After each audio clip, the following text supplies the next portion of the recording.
everyone, it is Steph with Red Pine Pastures, and I wanted to talk to you guys today about chicken. Chickens are very popular right now and for very good reason. Not only can they provide your family with eggs, but they can also provide your family with meat. You may be at a point where you are exploring and you're researching a little bit more into what type of bird you are going to raise. Now, the overwhelming majority of people do raise Cornish cross, and for some legitimate reasons. That being said, we do not raise Cornish cross, and I have no intention of ever raising Cornish cross again. And I'm going to get into those reasons here in just a minute. Now, if you ask 10 different people, you're probably going to get 10 different opinions. So take this with a grain of salt and do with it what you will. Now, Cornish cross do outshine other meat birds in two main areas. Number one, they have an excellent feed conversion ratio. In layman's terms, this means that you need to feed them less to get your end product. And less feed means more money in your pocket. A second reason would be that they grow extremely fast. On average, your Cornish cross is going to be ready to butcher in about 6 weeks. I have even seen some farms at 5.5 weeks, even 5 weeks. That is extremely fast. So if you are looking for a bird that is going to require the least amount of inputs and have the quickest turnaround time, the Cornish cross is probably your bird. That being said, we still choose not to raise Cornish cross, and I'm going to dive into the reasons why. I do want to say that the birds that we do raise are still very much meat type birds. They are not laying hens. They are not even dual purpose birds. They are meat birds. Now, the past few years, we have gotten our birds from a particular hatchery that I would be happy to provide the information if anyone so wants it. Each hatchery has their own version of a red type broiler. They're going to have different names. They're going to perform perhaps a little different, but they're all going to be pretty similar. Their feed conversion rate is not as efficient as a Cornish cross, meaning that they require more food to get to the end product. More feed, more money. Conversely to the Cornish cross that grow out in about 6 weeks, these birds take about double that, anywhere from 11 to 12 weeks. And not only are you going to be feeding them more, but you're also going to be spending more time caring for them. And of course, if you're a farmer, you know time is money. All of that being said, we still choose not to raise them. And I'm going to go into the reasons why we opt for other birds. Number one, I do find that red broiler type birds are hardier. And this is starting from the brooder up until finishing. So you're probably thinking, well, Steph, you're not really selling me on these birds, which, give me a minute, let me explain my rationale. Although the Cornish cross do outperform other birds in their feed conversion ratio and their grow out time, other meat type birds are worth it. Cornish cross are very finicky in the brooder. They need very precise temperature management. Any mismanagement in the brooder and you will see issues down the line. I do find that other types of meat birds are a little hardier in the brooder. You do have a little bit more leeway, perhaps if your temperatures are not spot on.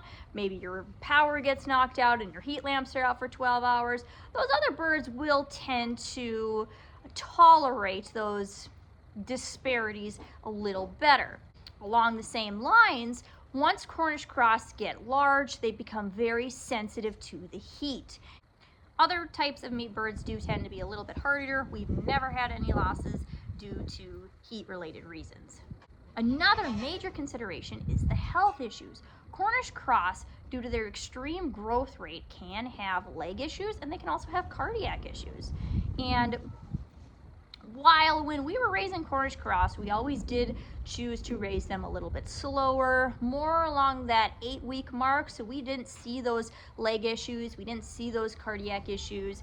We did have 1 year where I believe our brooder was too cold. Our brooder had a hard time keeping up, and that set them up for basically a life of health issues. We did have some issues with ascites or water belly, as it's more commonly known, and that severely impacted the end quality of our birds. And we've never had those issues with our other birds. We've never had any leg issues. We've never had any cardiac issues. We've never seen a single case of water belly in those other birds.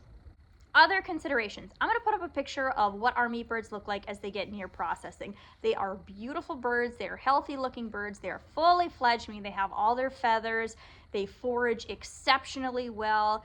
And Cornish cross, while this isn't to say that they won't forage, in my experience, their forage capabilities are subpar compared to other types of meat birds. And you will also find that Cornish cross just typically aren't as beautiful and robust as other meat birds. They put more of their energy into meat production than feather production, meaning they may not be fully feathered out, which some people, that doesn't bother them because you're not eating the feathers anyway. But in my opinion, those birds that are meant for consumption, we want them to look very healthy. We want them to be robust. Those are the type of birds that we want on our dinner plate. And the biggest reason for us why we raise red broiler type breeds is the taste. I understand that this is subjective, but we do find that the taste of the red broiler type breeds is superior to the Cornish cross. Everything from the meat to the fat to the skin to the broth that you will ultimately make tastes so much more just rich and robust than the Cornish cross. Once again, it's subjective, but we have found it to be true. So are other types of meat birds going to be as profitable? And the answer is no, or at least highly unlikely.